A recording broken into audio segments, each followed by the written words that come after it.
bienvenida, por favor, en pie, y al hermano Jeremías. Gracias. Hola, ¿cómo estás? Me llamo Gaius. Soy un siervo de Dios, llamado a ser testigo de su gracia. Doy gracias a mi Dios por todos ustedes, por cada uno de los que están aquí hoy, porque sé que nuestra fe aún se divulga en todo el mundo. Soy un creyente de la ciudad de Corinto, en el primer siglo de nuestra era.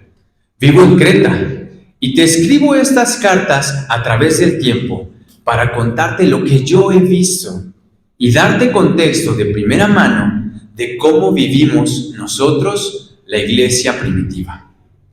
Definitivamente es un tiempo lleno de desafíos. Vivimos bajo el vasto y poderoso imperio romano. Enfrentamos una cultura diversa y a menudo muy hostil. Los ciudadanos adoran a múltiples dioses y al emperador también como a un dios. Sin embargo, aunque la iglesia es joven, es ferviente en la fe. Nos reunimos en casas de hermanos para orar, cantar himnos y recibir la enseñanza de los apóstoles. Las circunstancias en este momento no son fáciles. La persecución es cada vez peor, pero por la gracia de Dios ha puesto hombres a la altura de las circunstancias, como al apóstol Pablo. Solamente lo he visto 2 veces, pero es impresionante el poder que el Espíritu le ha concedido. Sé que está a punto de salir a su segundo viaje misionero y algo me dice que va a ser un parteaguas para nosotros y para ti. La gente está creyendo y no nos vamos a cansar de predicar. Te mantendré informado. Esta carta te la escribo desde Atenas. Sigo siendo yo, Gaius, pero ha pasado tiempo, 4 años desde la última carta que yo te escribí. Y sí, tenía razón. El segundo viaje de Pablo iba a cambiarlo todo. Esta vez, el apóstol Pablo viajó con Silas. Primero recorrieron Siria y Cilicia, después llegaron a Derbe y Listra, donde se unió a ellos un joven llamado Timoteo. Dicen que es callado y entendido. Cuando se unió tenía 14 años, ahora tiene 18. Escuché decir a Lucas que en Troas el apóstol Pablo tuvo una visión para ir a predicar a Macedonia. Y cuando fueron a Filipos, la ciudad más grande de Macedonia, fueron encarcelados. Pero Dios los liberó milagrosamente y el carcelero y su familia se convirtieron al Señor. Te prometo que la primera vez que Lucas lo contó, no podía dejar de alabar y dar gracias a Dios, porque sé que nos está usando para hacer testimonio a los que vienen después de nosotros. Se sabe que después fueron a Tesalónica, Berea y Atenas. También visitó mi ciudad natal, Corinto, una ciudad perversa. Por eso decidí mudarme a Creta. Sin embargo, cuando supe que se había formado una iglesia, tuve que ir a verlo con mis propios ojos. Dios sabe que me quedé perplejo por días. Una cosa es hablar de Corinto, pero yo nací ahí.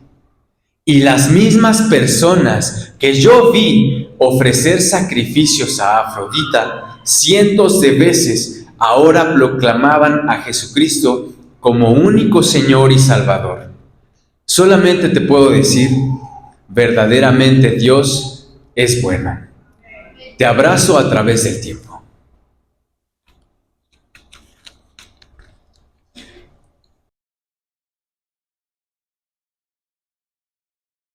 Desde Roma, siglo I.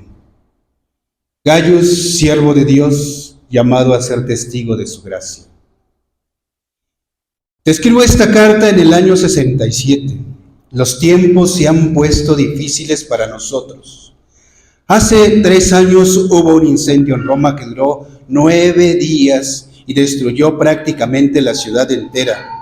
Dicen que fue el mismo emperador Nerón el que lo empezó, pero él nos culpó a los cristianos y ordenó desde ese momento una persecución despiadada.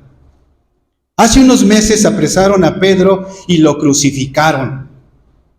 Aún pienso en él. También tienen a Pablo. Está en la más horrible de las prisiones, la Marmetina. Hace unos años también estuvo preso en Roma, con un arresto domiciliario, y por la gracia de Dios logró salir, no sin antes predicarle a toda Roma desde su prisión. Pero esta vez no creo que tenga el mismo destino, y él tampoco lo cree. Sé que Timoteo recibió una carta de Pablo despidiéndose. Y también sé que viene hacia acá desde Éfeso para poderlo ver. La verdad, si fuera cualquier otra persona estaría preocupado. Pero el apóstol Pablo murió. Murió hace mucho tiempo. Ahora su vida es Cristo y su muerte ganancia. Sé que le espera la corona. Sin embargo, como te dije al principio, los tiempos son difíciles. Nos apresan y nos queman. Pero la palabra de Dios no está presa. El evangelio se extiende cada vez más rápido. Sé que en Hispania y en otras partes alejadas han escuchado y creen. Y a decir verdad, Nerón no nos asusta, pues morir para nosotros también ya es ganancia. Te abrazo desde el tiempo. Desde Éfeso, siglo I. Han pasado casi 40 años desde la última carta que te escribí. Y posiblemente esta sea la última que te escribo. Han pasado tanto desde la muerte del apóstol Pablo. El emperador Nerón murió un año 68. Sin embargo, las persecuciones no terminan con él. Después vino el emperador Domiciano y ahora el emperador Trajano, cada uno con ideas más sádicas y perturbadoras con el otro. Varios amigos se han adelantado con el Señor. Timoteo murió como mártir durante el reinado de Domiciano. Y así todos los apóstoles han sido mártires de distintas formas. Algunos desollados, crucificados en forma de X, boca abajo, atravesados, decapitados. Pero te sorprendería ver a los hermanos tan implacables, tan inmóviles. Los que eran niños se han convertido en hombres fieles y en mujeres diligentes, que no titubean ni con la boca de león abierta. Hemos tenido que encontrar símbolos secretos para podernos reunir y saber que estamos seguros. Protegemos con nuestra vida las cartas de los apóstoles y los hermanos que saben escribir, las transcriben para cada iglesia. Juan está aquí conmigo.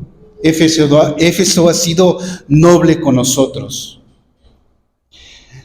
No tengo idea de cómo sea la iglesia en tu tiempo, pero te tengo un consejo, hermano. No te conformes a tu siglo. Así como nosotros no nos conformamos al nuestro. Abraza el cuerpo de Cristo. Él no va a regresar por una persona. Él viene por su iglesia. No te canses, no retrocedas, porque desde este lado nosotros no lo haremos. Ahora la estafeta es tuya. Pórtala y entrégala como es digno. Te veo del otro lado de la eternidad. Con amor fraternal, tu amigo Gaius.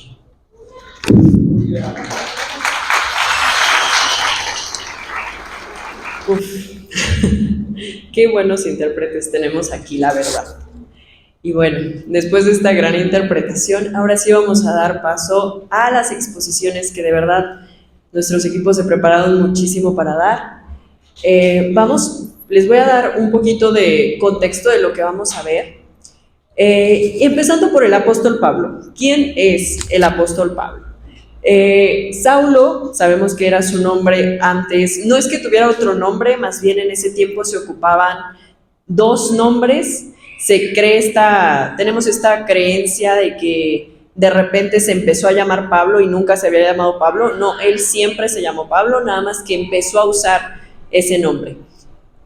Nació entre el 5 y el 10 después de Cristo, o sea que fue contemporáneo a Jesús. Crecieron prácticamente al mismo tiempo, solo que Pablo creció en las sinagogas y el Señor Jesús pues en otro lado completamente diferente. Nació en Tarso, en lo que hoy es Turquía, en Cilicia. Si lo buscan en el mapa lo van a encontrar, aún existe la ciudad en la que nació el apóstol Pablo. Era ciudadano romano por parte de su papá, de la tribu de Benjamín.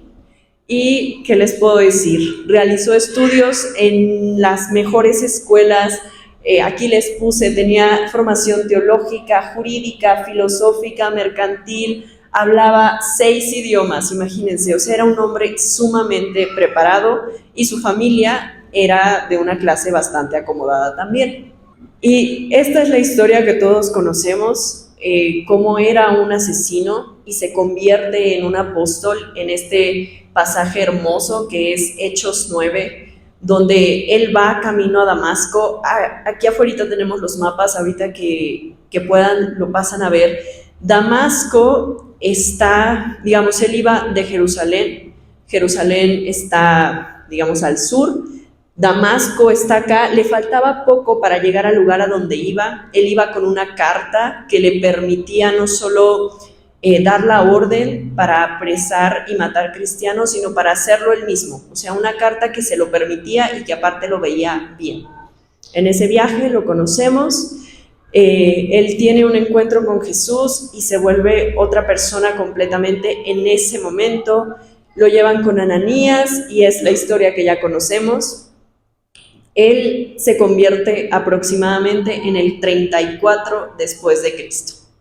Y esto nos da pie a las cartas paulinas. Sé que podrá sonar muy obvio, pero de todas formas, para quien no lo sepa, se llaman cartas paulinas precisamente porque las escribe el apóstol Pablo.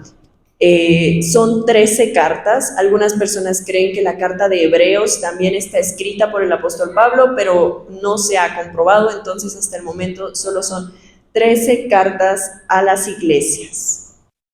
Y de aquí tenemos 3 viajes misioneros. El primero, él todavía era un hombre, como dato curioso, antes de empezar con los viajes, de que él se convierte en el 34 después de Cristo, a que él hace su primer viaje misionero, pasan aproximadamente 13 años. Y esto, para empezar, ya aquí nos da una lección, porque muchas veces nosotros nos convertimos hoy y queremos salir a predicar a las naciones en un mes. Los grandes evangelistas que tenemos en la Biblia no son hombres que se apresuraron a evangelizar a los demás. Son hombres que se apresuraron a evangelizarse a ellos mismos primero, antes de siquiera abrirle la boca para predicar a alguien más. Entonces, en este momento, él sale con Bernabé. Él no era pastor, de hecho era un congregante al que todavía le tenían mucho miedo, porque recordemos que él mataba cristianos, entonces la comunidad cristiana aún tenía sus dudas sobre Pablo. Pero empiezan en Antioquía, la iglesia del apóstol Pablo está en Antioquía y recorren todos estos lugares: Chipre, Pisidia, Licaonia, Panfilia, Iconio y Listra. Esto es aproximadamente del 47 al 48 después de Cristo. Un año dura el primer viaje. Aquí lo pueden ver en el mapa. Esto era lo que les decía. Cesarea está aquí. Aquí no está donde está Damasco, pero digamos que Damasco está como por allá. Y este es el recorrido. Si se dan cuenta, solamente recorren la parte más cercana a donde estaba su iglesia, y Chipre, que Chipre es la única vez que recorre en su primer viaje. Vamos a la siguiente. En el ínter, entre el primer y segundo viaje, se da lo que conocemos como hay una junta entre apóstoles donde se determinan ciertas cosas, como que los no conversos podían entrar a la sinagoga, o sea, ciertas cosas que iban a determinar cómo nos vemos como iglesia hoy en día. Eso se da entre el primero y segundo viaje. Ya en el segundo viaje, pues ahora se va a extender un poco más, van a ir a Macedonia, a Filipos, o sea, ya van a llegar a Europa. Y este viaje se crean comunidades que conocemos muy bien, como Corinto, siendo una importante, Filipos también, y les digo, en general, este viaje es mucho más amplio. Si podemos ver el mapa, si aquí se dan cuenta, pues ya no solo se quedan aquí, Ya se dan una vuelta, les digo, hasta Europa y de regreso, pero ya no pasan por Chipre. La que sigue, por favor. Y en su tercer viaje, realmente el único propósito que tenía el tercer viaje es que en el segundo, Pablo pasa mucho tiempo en Corinto y se da una vuelta rápida a Éfeso. Y él les promete que no se puede quedar mucho tiempo, pero que él va a regresar a Éfeso. Y ese es realmente el objetivo del tercer viaje. Si se dan cuenta, vuelve a ser prácticamente el mismo, pero ahora ya no pasa 2 años en Corinto, sino que pasa casi 3 años en Éfeso y pues de ahí de regreso. Entonces, ya con este contexto un poco más entendido, vamos a empezar ahora sí con la primera exposición que corre a cargo de Dani Olivera y Lupita.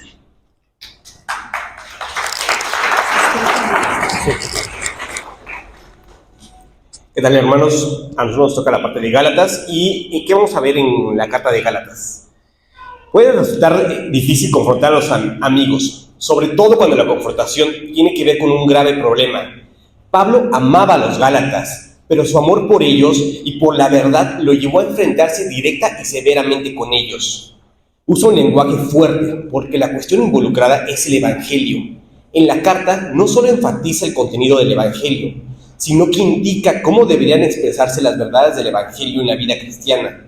Durante el proceso del primer viaje de Pablo, visitan varios lugares, incluidos Antioquía de Pisidia, 3 ciudades al sur de Galacia, Iconio, Listra y Derbe. Pasaron un tiempo considerable en Antioquía. Sin embargo, en algún momento vinieron algunos de Judea y enseñaron que los gentiles no debían ser circuncidados para completar su conversión al cristianismo. El propósito principal de Pablo es combatir la falsa enseñanza de que el creyente debe circuncidarse y adherirse a la ley de Moisés con el fin de completar su conversión al cristianismo. Según los judaizantes, no solo podían integrarse por completo los conversos como herederos de Abraham y ser justificados en el juicio final. Pablo les indica a su audiencia que los conversos judíos y gentiles son justificados por la fe en Cristo y no por obras de la ley, y que los cristianos deben seguir viviendo por la fe en la libertad del Evangelio. La principal pregunta de Gálatas es: ¿cuál es el problema de la humanidad que ni el judaísmo ni la ley mosaica pueden resolverlo? Una de las claves para entender Gálatas es observar el contraste entre el antiguo y el nuevo pacto, 2 eras distintas en la historia de la salvación. Pablo nunca afirmó que la ley mosaica debería de ser abolida y enfatizó aspectos de continuidad entre los pactos. No podemos ser salvos por guardar las leyes del Antiguo Testamento, incluso los 10 mandamientos. La ley servía como guía para dar a conocer nuestra necesidad de ser perdonados. Cristo cumplió con las obligaciones de la ley en nuestro lugar. Debemos volvernos a Él para ser salvos. Solo Él puede acercarnos y hacernos rectos delante de Dios. Somos salvos solo por creer en Cristo. Nunca debemos de agregar algo o distorsionar la verdad. Somos salvos solo por fe, no por lo bueno que hacemos. ¿Han depositado ustedes su confianza en Cristo? Solo Él puede perdonarnos y llevarnos a una relación cercana con Dios. Cuando el Espíritu Santo nos guía, Él produce el fruto en nosotros. Del mismo modo que somos salvos por la fe, no por obras, somos también crecidos en la fe. Por creer tenemos el Espíritu Santo en nosotros. Él nos ayudará a vivir. Obedezcamos a Cristo por medio de la dirección del Espíritu Santo. Gálatas es nuestro certificado a la libertad. No estamos bajo la jurisdicción de las leyes y las tradiciones judías, ni bajo la autoridad de Jerusalén. La fe en Cristo trae consigo libertad verdadera del pecado y del vano intento por ser rectos delante de Dios al guardar la ley. Somos libres en Cristo, pero la libertad es un privilegio. No somos libres para desobedecer a Cristo o ser inmorales. Somos libres para servir al Cristo resucitado. Usemos nuestra libertad para amar y servir. En tanto reflexionamos la respuesta de Pablo a los Gálatas, no solamente vemos cómo él guió por sus serios problemas, sino también Pablo los habló como hoy en día nos habla a nosotros. Una y otra vez vivimos como los Gálatas. Olvidamos cuánto la primera venida de Cristo ha cambiado la historia humana, como los Gálatas regresamos a los fracasos y frustraciones de vivir como si Jesús hubiera hecho muy poco. Pero Pablo nos habla como lo hizo los Gálatas, perdón. Cristo nos ha sacado de este siglo maligno. Para nosotros vivamos en las bendiciones de este siglo por venir. En tanto dirigimos nuestros corazones hacia las nuevas formas de la nueva creación que ha venido con Cristo, encontraremos que el Evangelio de Cristo son buenas nuevas en verdad. Cristo ha traído salvación al mundo y hemos sido dotados del privilegio de vivir esa salvación incluso hoy.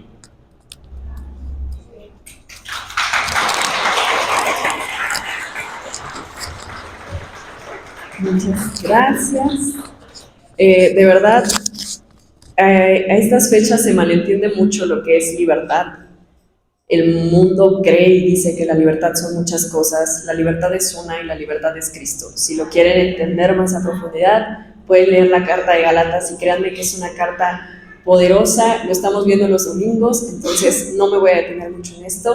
Y seguimos con la siguiente carta. Creo que olvidé mencionar que las estamos diciendo cronológicamente por escritura. La carta más antigua es la de Gálatas y la que sigue sería a los tesalonicenses, que está a cargo de Ivancito y Cari.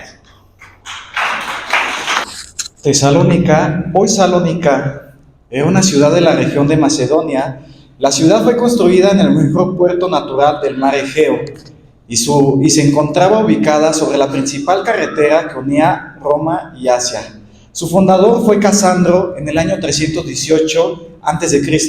Él fue un oficial al mando de Alejandro el Grande, que a su vez él es el hijo de Felipe, el fundador de Filipos. Casandro asesinó a Olimpia, madre de Alejandro, porque se le opuso, y habiendo derrotado su ejército, se casó con la media hermana de Alejandro, que ella es la hija de Felipe, por razones políticas. El nombre de ella era Tesalónica, por lo que le da el nombre de Tesalónica a la ciudad en su honor. Primera de Tesalonicenses es una carta escrita para devolver la esperanza a una comunidad que fue intensamente perseguida por los romanos, donde muchos creyentes estaban siendo asesinados por los mismos romanos. El apóstol Pablo les recuerda que seguir a Jesús siempre produce una manera de vivir santa y contracultural, y como consecuencia, eso llegará a provocar conflicto y sospecha en la sociedad que vivimos. Pero también nos recuerda que todos nosotros debemos enfrentar esa oposición con gracia, con generosidad y con amor. Esta carta nos anima que nuestra manera de vivir esté motivada por la certeza del regreso de Cristo, sabiendo que como cristianos, todos nosotros estemos vivos o muertos, cuando Cristo regrese, sabemos que estaremos juntos con Él.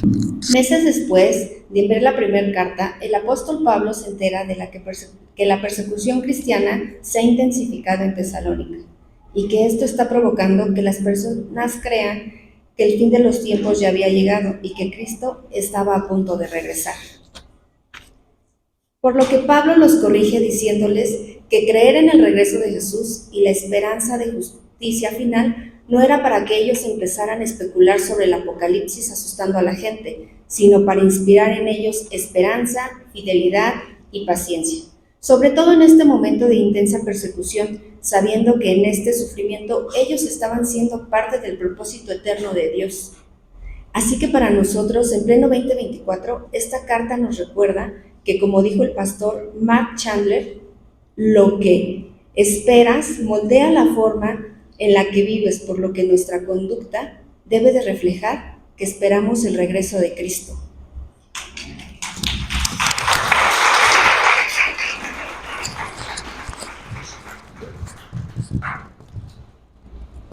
Fíjense que esta carta, creo que es una carta que leemos poco y que de verdad tiene una doctrina impresionante. Si se pueden dar, lo mismo les voy a decir de todas, léanse las 13 cartas, pero esta específicamente tiene muchas cosas que a veces desconocemos. Y la que sigue sería una carta que hemos leído bastante, pero que siempre es bueno conocer más a fondo, Primera y Segunda de Corintios, que corre a cargo de Gaby y Dani. La iglesia en Corinto, situada en una próspera ciudad portuaria de Grecia, florecía en un entorno de vibrante actividad comercial y cultural. Corinto era conocida por su diversidad y por su riqueza, pero también por su inmoralidad y decadencia social. Políticamente estaba bajo la influencia romana, lo que aportaba estabilidad, pero también tensión con las prácticas locales. La comunidad cristiana en Corinto enfrentaba desafíos significativos, como divisiones internas y problemas éticos. Esto era reflejo de la compleja y a menudo tumultuosa vida de la ciudad. En este contexto, Pablo escribió sus cartas a los corintios para abordar estas dificultades, fomentar la unidad y corregir las desviaciones doctrinales, brindando orientación y apoyo a una iglesia en medio de un ambiente caótico y dividido. El apóstol Pablo sabía que una vida errada viene de una creencia errada, por lo que en la primera carta trata el tema de la cruz, la sabiduría humana y divina, la obra del Espíritu Santo en la iluminación, el tema de la carnalidad por causa de la inmadurez, las recompensas eternas, la transformación de los creyentes, la santificación, nuestra unión con Cristo, el rol de la mujer, el matrimonio y el divorcio, el bautismo por el Espíritu Santo, la unidad de la iglesia en un solo cuerpo, la teología del amor, la doctrina de la resurrección. Todas estas enseñanzas establecen una verdad fundamental sobre la cual se manifiesta una conducta piadosa. La segunda epístola se ocupa de asuntos personales más que de una enseñanza doctrinal. El apóstol Pablo nos deja ver sus sentimientos, sus deseos, sus aversiones, ambiciones, obligaciones, etc. Como no hay tanta enseñanza sistemática, su estructura es muy variada. El tema central de la segunda de Corintios y lo que hace tan importante para todo creyente es la enseñanza de Pablo de lo que es ser un siervo de Dios. Él habla de cómo nuestro trabajo no es enseñar a un grupo de gente a portarse bien, sino que la efectividad del ministerio viene del Espíritu Santo. Y la meta es que la gente se reconcilie con Dios. Cuando esta reconciliación sucede, las personas son transformadas en nuevas criaturas. Segunda de Corintios 5:17 nos dice que de modo que si alguno está en Cristo Jesús, nueva criatura es. Las cosas viejas pasaron, he aquí todas hechas nuevas. Capacitados por Dios para vivir en una vida nueva. Les digo, esta es una carta que conocemos un poco mejor, pero que aún así, créanme que cada vez que las volvemos a leer, entendemos cosas nuevas y diferentes. Y la siguiente carta es la carta a los romanos, cronológicamente hablando. Entonces, esta corre a cargo de Renata y mía. Así que primero va a empezar. La iglesia en Roma, fundada en el corazón del vasto imperio romano, florecía en un contexto de complejidad y diversidad cultural. Roma era una ciudad cosmopolita, llena de vida y movimiento, donde coexistían diferentes religiones y filosofías. Políticamente estaba bajo el firme control del emperador Nerón, cuya persecución de los cristianos sería legendaria. Un dato curioso de la iglesia de Roma es que fue fundada mucho antes de que el apóstol Pablo siquiera fuera a visitar Roma. Así que la primera pregunta que surge sería, ¿cómo es que había tantos judíos en Roma como para formar una iglesia creyente antes de que se les fuera a predicar? Y la respuesta es la diáspora. La diáspora se refiere a la dispersión de los judíos fuera de su tierra ancestral de Israel o Judea, hacia diferentes partes del mundo. Este fenómeno comenzó en la antigüedad, principalmente como resultado de conquistas, exilios forzados y migraciones voluntarias. El primer movimiento fue la conquista asiria en el 722 a.C., donde los asirios conquistaron el reino de Israel, el reino del norte. y deportaron a muchos de sus habitantes a otras partes del imperio, dispersándolos. Y el segundo es la conquista babilónica en el 586 a.C., donde Babilonia conquistó el reino de Judá, el reino del sur, destruyó Jerusalén y el templo, y llevó a muchos judíos al exilio en Babilonia. Existen muchos más movimientos de la diáspora en la historia, pero esos dos fueron los que más provocaron la abundante población de Judá en Roma. Como dije, la iglesia en Roma se estableció antes de la llegada del apóstol Pablo, gracias a la presencia de cristianos que habían viajado o se habían mudado a la capital del imperio. Es probable que algunos de estos primeros creyentes fueran judíos, convertidos al cristianismo durante el día de Pentecostés en Jerusalén, cuando el Espíritu Santo descendió sobre los apóstoles, como se narra en el libro de los Hechos. Estos conversos, al regresar a Roma, habrían compartido su nueva fe con nosotros, formando así una comunidad cristiana en la ciudad. Además, Roma, siendo un centro cosmopolita y un cruce de caminos del mundo antiguo, acogía a personas de diversas partes del imperio, lo que facilitó la difusión del mensaje cristiano. Por lo tanto, cuando Pablo escribió su carta a los romanos, la iglesia ya estaba bien establecida, compuesta tanto por judíos como por gentiles convertidos, aunque necesitaba dirección y enseñanza para enfrentar los desafíos específicos de su contexto. Si alguna vez nos hemos preguntado en qué creemos los cristianos, la respuesta está aquí, en la carta a los romanos. Es la más larga de las cartas paulinas y es considerado el legado teológico del apóstol Pablo. El impacto de Romanos ha sido inmenso. Inspiró a figuras como San Agustín, Martín Lutero y Juan Wesley y sigue siendo una fuente de inspiración y enseñanza para millones de cristianos en todo el mundo. Esta carta la escribió Pablo aproximadamente unos 10 años antes de que fuera a Roma, en persona, y en ella presenta el Evangelio de forma precisa, empezando por sentar la base de que no hay nada que podamos hacer para salvarnos a nosotros mismos, ni siquiera cada buena obra que hemos hecho en nuestra vida, cada cosa que pensemos que ha estado bien. Pablo dice que no hay justo ni siquiera uno de nosotros. Por lo tanto, teníamos sobre nosotros la sentencia de muerte, de la que solo la gracia y la misericordia de Dios podía salvarnos.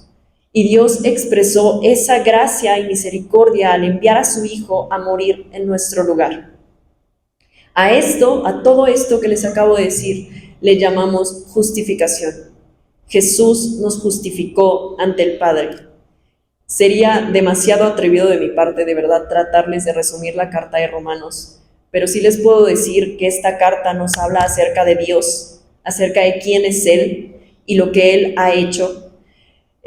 Nos habla de Cristo, de lo que Él logró con su muerte y su resurrección y lo que eso significa para nosotros. Y sobre todo nos habla de nosotros mismos. Romanos nos habla de quiénes éramos antes de Cristo y en lo que nos convertimos después de haber creído en Él. Romanos nos recuerda que nuestra vida solo se sostiene por la vida, muerte y resurrección de Jesucristo. Nada más y nada menos. Así que con esta gran carta pasamos a la siguiente, que sería la carta a los Efesios. Y esta corre a cargo de nuestro hermano Edgar, nuestra hermana Leti y Ricardo. Comenzamos con la iglesia de Éfeso. Ubicada en una de las ciudades más importantes de Asia Menor, se desarrollaba en un contexto de gran influencia cultural y económica. Éfeso era famosa por su templo de Artemisa, una de las 7 maravillas del mundo antiguo, lo que convertía en un centro religioso y turístico. Socialmente, la ciudad era un encuentro de culturas y creencias, con una población diversa y cosmopolita. Políticamente, Éfeso disfrutaba de un estatus privilegiado bajo el Imperio Romano, lo que garantizaba una relativa estabilidad y prosperidad. Sin embargo, la presencia de cultos paganos y la presión social contra los cristianos presentaban desafíos significativos para la iglesia. La primera comunidad cristiana en Éfeso fue establecida por el apóstol Juan y desarrollada por Pablo. Pablo llegó a la comunidad para cumplir la promesa que había hecho en su breve visita al regresar de Corinto y permaneció alrededor de 3 años y medio. Su ministerio dio grandes frutos, pues Éfeso se convirtió cabeza de las 7 iglesias en Asia Menor Occidental. A lo largo de la carta a los Efesios, el tema que sobresale es la Iglesia de Cristo. La primera mitad, Pablo presenta el propósito soberano de Dios en salvar a sus escogidos para formar parte de la Iglesia, y en la segunda mitad de la carta, Pablo hace énfasis en la manera en que los creyentes deben andar en la Iglesia. La carta de Efesios es una carta cargada de doctrina y bueno, enseguida vamos a ver por qué. En esta carta encontraremos la doctrina de la soterología, que estudia la salvación y cómo esta es posible. También nos habla de la doctrina de la predestinación, que explica que fuimos escogidos en Cristo desde antes de la fundación del mundo. Somos predestinados para ser adoptados como hijos de Dios, redimidos en la sangre de Cristo, perdonados y purificados según las riquezas de su gracia. También encontraremos la doctrina de la eclesiología y cómo el propósito de Dios es que su pueblo viva haciendo iglesia, dejando claro que no hay forma de vivir el evangelio individualmente, sino todos unidos como iglesia. Efesios es una carta para todo el mundo, para la iglesia, para los cristianos, para los que están casados, para los padres y para los hijos, para el empleador y para los empleados. Su aplicación es universal. Bruce McConkie decía que Efesios contiene algunos de los mejores escritos del apóstol Pablo, y es un documento que tiene que ver con principios básicos, con el Evangelio de Dios en toda su gloria salvadora. Tal vez que en ningún otro libro de la Biblia, Efesios enfatiza la conexión entre la sana enseñanza y la práctica correcta en la vida cristiana. Hay demasiada gente que ignora la teología y en vez de conocerla solo quiere discutir cosas que sean prácticas. Por eso, esta carta es tan relevante, porque argumenta que a fin de vivir en la voluntad de Dios de continuo, debemos entender primero quiénes somos doctrinalmente en Cristo. Gracias, hermanos.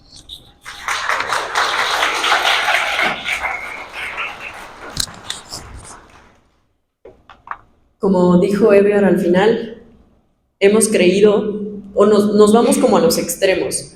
O creemos que podemos vivir de pura teología y puro conocimiento sin nada práctico, o al revés, creemos que podemos vivir de pura enseñanza práctica, sin nada de teología, sin nada de doctrina, y Efesios te dice no, si eres un cristiano es porque tienes sana doctrina, y si tienes sana doctrina es porque eres un cristiano. Entonces de aquí nos iríamos a la siguiente carta y a la siguiente iglesia, que es la iglesia de Colosas. Adelante a la hermana Elvira, Vic, Are y la hermana Lori. Colosas era una ciudad que se encontraba en Asia Menor, hoy parte de Turquía. Fue un importante centro de comercio. Sin embargo, su tamaño y relevancia se redujo considerablemente con el tiempo. El apóstol Pablo no visitó esta ciudad. Sin embargo, Epafras, un discípulo suyo que aprendió de él en Éfeso, fue quien junto con algunos otros hermanos llevaron el evangelio y se consolidó la iglesia. Aunque la población de Colosas era primordialmente gentil, también había un gran número de judíos, y de esta mezcla de ideologías surge la herejía colosense, la cual contenía elementos tanto del legalismo judío como de los rituales paganos.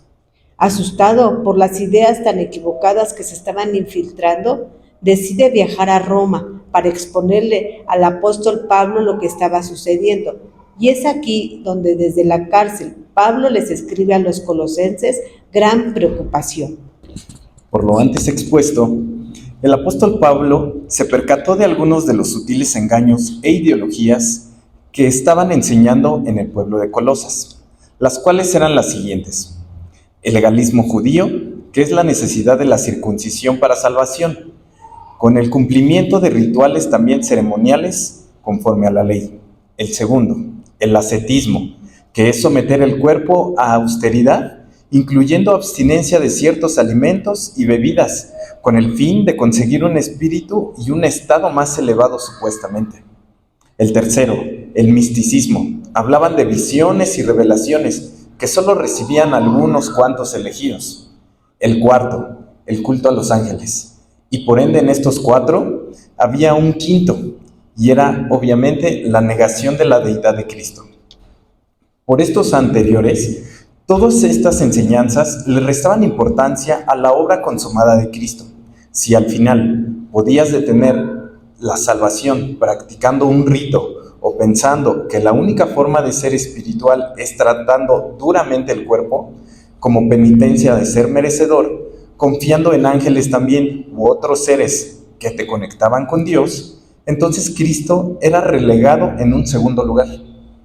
Es restar su importancia y no es darle importancia también en el punto necesario de Cristo. Así que el énfasis de esta carta está en todas las verdades que derribaron estas falsas enseñanzas. El apóstol Pablo, más que alguna otra carta, exalta la supremacía de Cristo, la grandeza de Cristo y la totalidad de Cristo, en quien mora toda la plenitud de Dios, quien es el creador de todo lo visible e invisible, y quien controla y sustenta todo el universo. Para que no quede ninguna duda de que lo único que nos hace suficientes delante de Dios es el sacrificio de Cristo. Deja descubierta la trampa del moralismo, que es la exaltación de los valores morales y la buena conducta como para obtener suficiencia por nosotros mismos. No tengo que esforzarme por impresionar a Dios, porque Jesús ya lo impresionó por mí. Hoy en día nos es de igual importancia a nosotros tener estas verdades claras, ya que como en aquel tiempo vivimos una presión constante de ideas y filosofías que buscan capturar nuestras mentes y corazones. La herejía más antigua es también la más moderna, tratar de agregar algo a Cristo o querer quitar algo de Él. El mundo nos dice que nuestra vida está incompleta hasta que... y podríamos enlistar un gran número de cosas. En esta carta se nos aclara que estamos completos en Cristo. Cristo más nada es igual a todo. Si lo tenemos a Él, lo tenemos todo, y Él tiene el control de todas las cosas en el universo. El éxito de la vida cristiana no consiste en hacer un esfuerzo en comportarse mejor, sino en hacer un esfuerzo en creer mejor, en conocer más a Dios. El mensaje del Evangelio no es que comiences a portarte bien, que está bien si lo haces, pero nada de eso te hará acepto delante de Dios. Lo único que nos hace aceptos es reconocer que no tenemos mérito alguno en nosotros mismos, sino aceptando por fe a aquel que es aceptado por Dios, Jesucristo. Así es como en esta carta el apóstol Pablo pone a Jesús en el lugar que le corresponde, en el lugar más alto.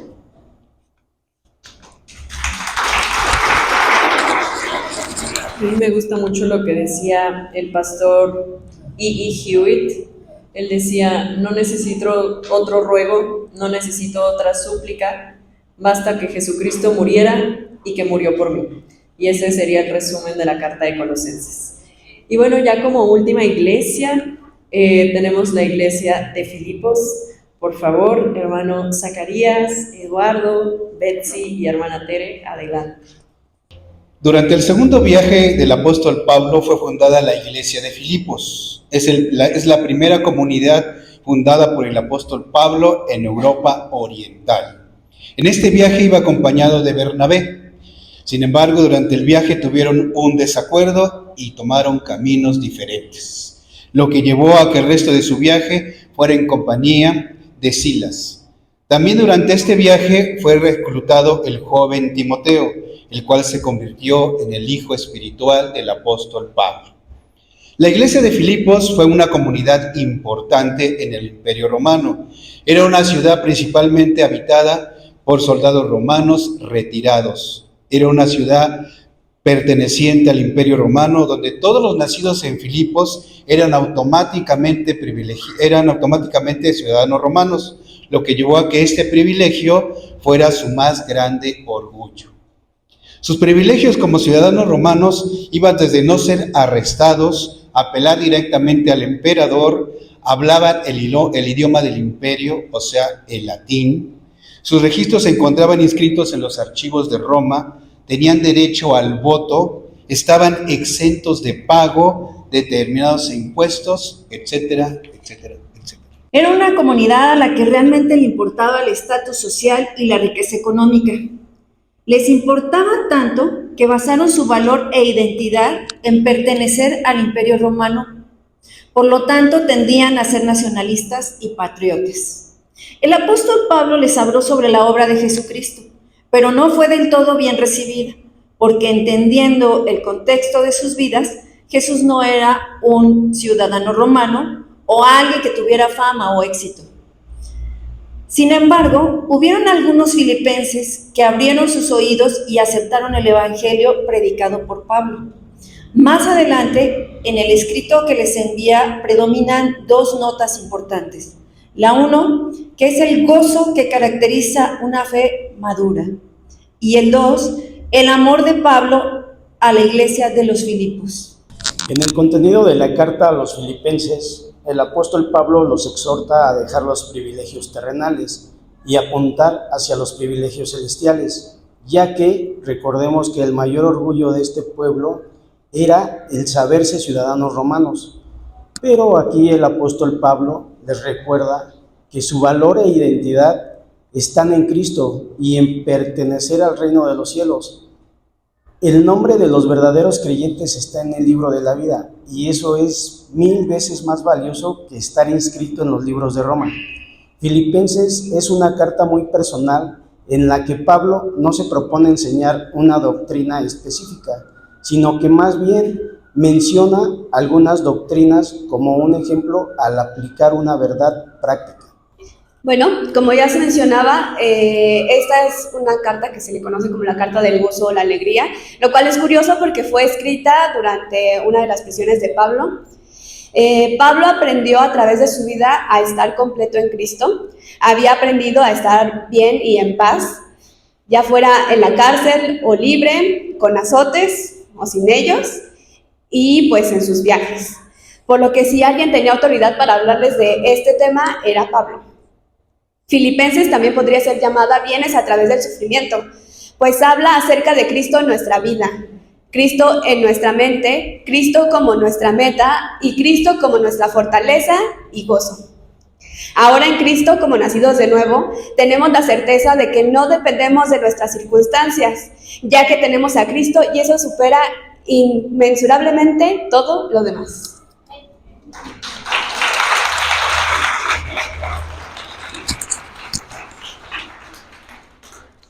Yo creo que si un versículo tenemos súper aprendido y decimos de memoria es Filipenses 4:13, que es todo lo puedo en Cristo que me fortalece. Pero de verdad espero que después de hoy sepamos que no es todo lo que yo quiero lo puedo, no es todo lo que se me antoja lo puedo. De hecho, aquí atrás está el versículo para que lo podamos leer completo y tengamos el contexto completo. Pablo decía, he aprendido a estar satisfecho en cualquier situación en que me encuentre. Sé lo que es vivir en la pobreza y lo que es vivir en la abundancia.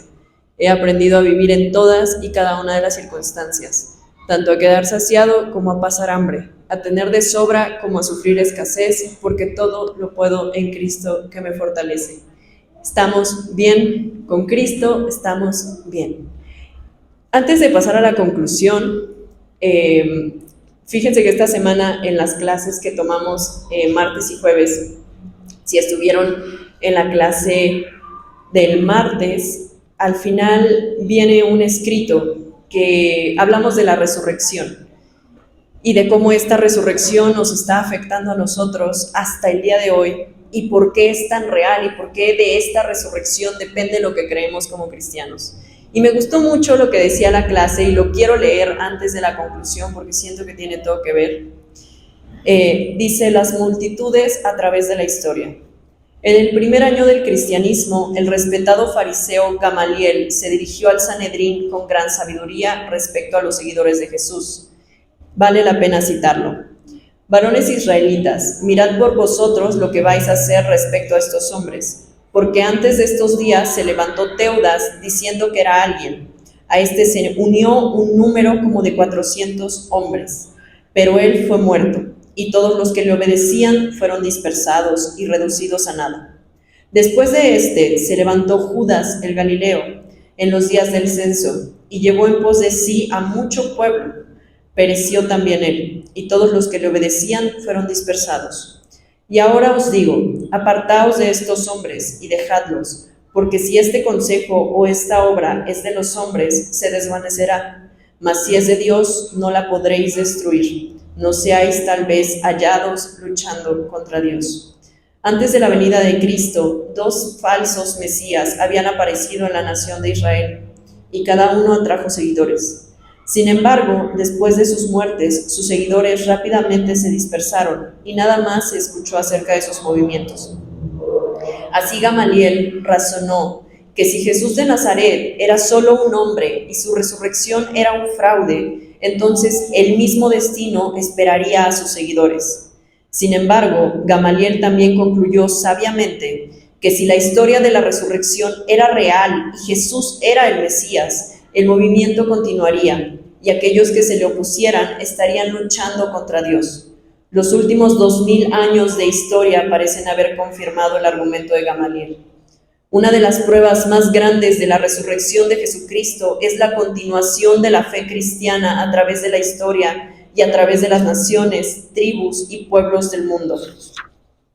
Desde la resurrección, cientos de millones de personas han testificado tener una relación personal con Jesucristo y han declarado que Él ha cambiado dramáticamente el curso de sus vidas.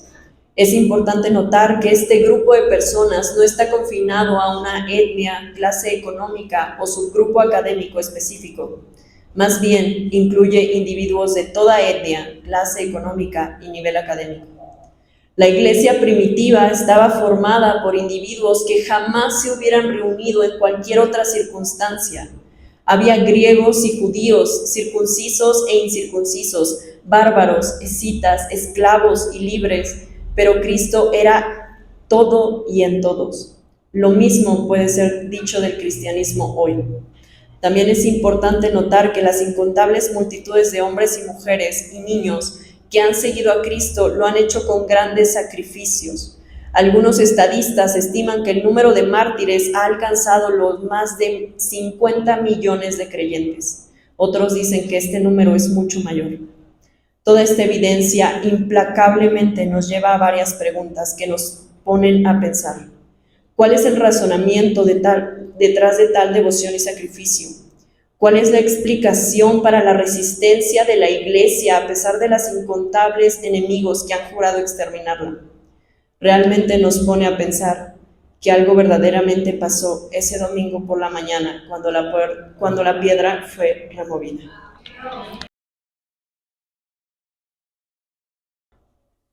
Una iglesia gloriosa.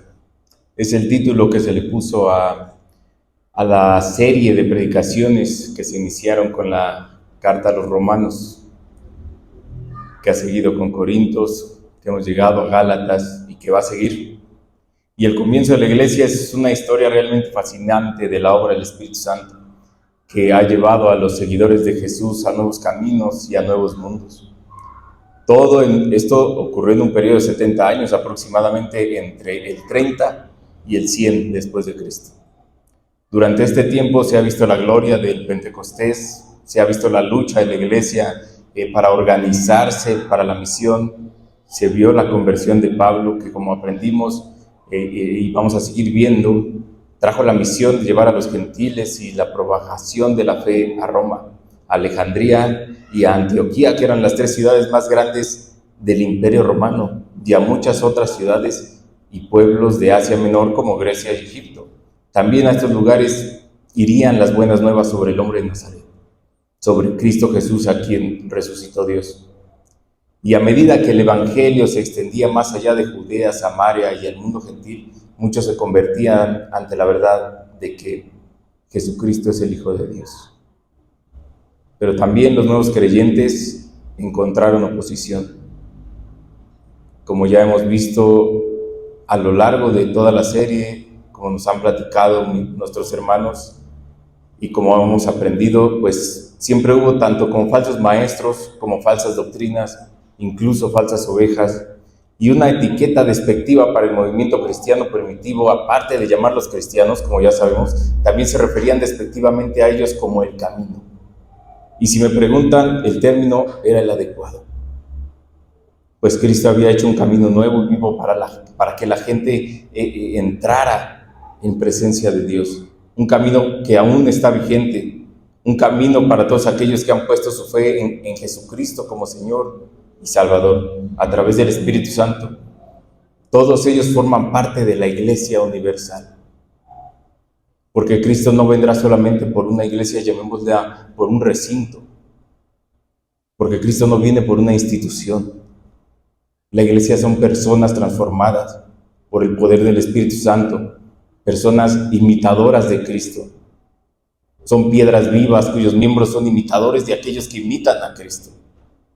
Porque no solo es recibir el mensaje, es cambiar nuestra vida a la luz del Evangelio y así llegar a ser imitadores de Jesús como Pablo lo fue, porque siendo imitador fue como llevó el Evangelio a tantos lugares. Dice 1 Tesalonicenses, capítulo 1, versículos 6 a 7, porque nuestro Evangelio no vino a ustedes solamente en palabras, sino también en poder y en el Espíritu Santo y con plena convicción, como saben qué clase de personas demostramos ser entre ustedes por el amor que les tenemos, y ustedes llegaron a ser imitadores de nosotros y del Señor, habiendo recibido la palabra en medio de muchas tribulaciones con el gozo del Espíritu Santo, de tal manera que llegaron a ser un ejemplo para todos los creyentes en Macedonia y en Acaya. Esta es la única vez en todo el Nuevo Testamento donde se dice que han llegado a ser ejemplo para todas las demás iglesias. Y como iglesia, nosotros deberíamos de anhelar que se dijera eso de nosotros. Debemos amar a nuestra iglesia local, porque la iglesia es la esposa del Cordero, es la niña de los ojos de Jesús. Así que debemos amar la iglesia. Cada uno de nosotros somos como la portada del libro del Evangelio. Es decir, que lo primero que van a ver los nuevos creyentes es a nosotros. Y a partir de eso van a empezar a conocer a Cristo, a través de nosotros, y posteriormente a través de las páginas del Evangelio. Lo conocerán más a fondo, pero debemos ser imitadores. Y no es una responsabilidad únicamente de los pastores, es también una responsabilidad tanto tuya como mía. Somos imitadores que deben ser dignos de ser imitados. Somos piedras vivas que el Señor ha levantado aquí en la iglesia Palabras de Vida. Y para cerrar me gustaría leer un antiguo himno que resume de una manera hermosa a la iglesia. Está escrito por Samuel Stone. Dice: el único fundamento de la iglesia es Jesús su Señor. Ella es su nueva creación, por agua y por la palabra. Él descendió del cielo para buscarla y hacerla santa esposa. Con su propia sangre la compró y por su vida Él murió.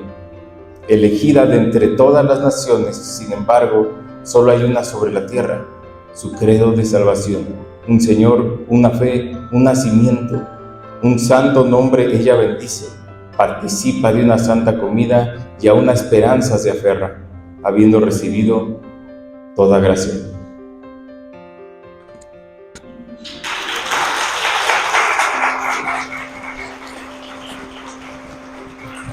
Hermanos, pues muchas gracias por su atención, por su participación. Creo que, yo en lo personal me quedo encantada con todos los equipos, la manera en la que pudieron expresar estas verdades tan concentradas, tan resumidas. Entonces, les doy muchas gracias por su atención. Digamos que ya terminaron en este momento las exposiciones. Si alguno de ustedes no pudo todavía hacer el recorrido allá afuera por las mamparas para leer acerca de las iglesias, vamos a dejar esas mamparas ahí por un buen tiempo, entonces ustedes pueden salir, pueden dar el recorrido, tomar fotos, estar aquí sentados, tomar su lunch, lo que ustedes quieran, ¿ok? Pero entonces ahorita vamos a comer y vamos a jugar, ¿ok? Gracias.